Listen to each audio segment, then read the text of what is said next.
Hello दोस्तों, राधे राधे। मैं माला प्रजापति हमारे यूट्यूब चैनल में सभी दर्शकों का स्वागत करती हूँ, अभिनंदन करती हूँ। आज मैं एक बहुत ही प्यारा विवाह गीत लेकर आई हूँ। अगर आप सभी को अच्छा लगे तो प्लीज़ लाइक करना, कमेंट करना और मेरे चैनल को सब्सक्राइब करना।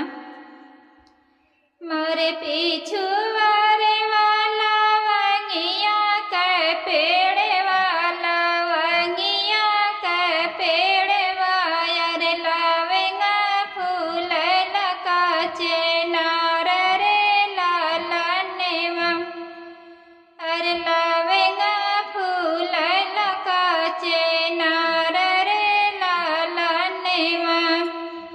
लावेंगा मैं तोड़ी तोड़ी ढेरिया लगावेन यार ढेरिया लगावेन। अरे गरले गागारी रासे चुए रे लालनेवा। अरे गरले गागारी रासे चुए रे लालनेवा।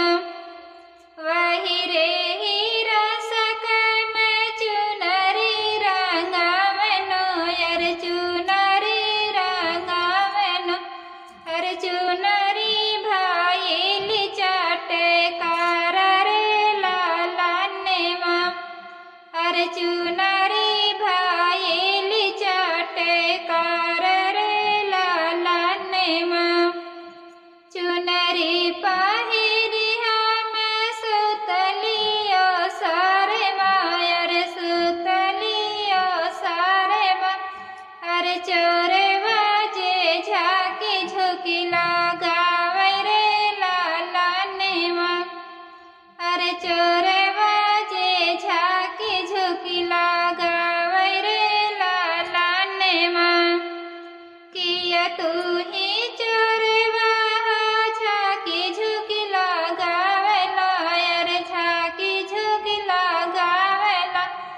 अरे हम हाई चोरे ते पातो हरे लालनेवा। अरे हम हाई चोरे ते पातो हरे लालनेवा। जा तू ही धनिया बाटू चोरे के पातो हिया यार चोरे के पातो हिया। अरे चोरे के भेद द्या बताई रे लालनेवा।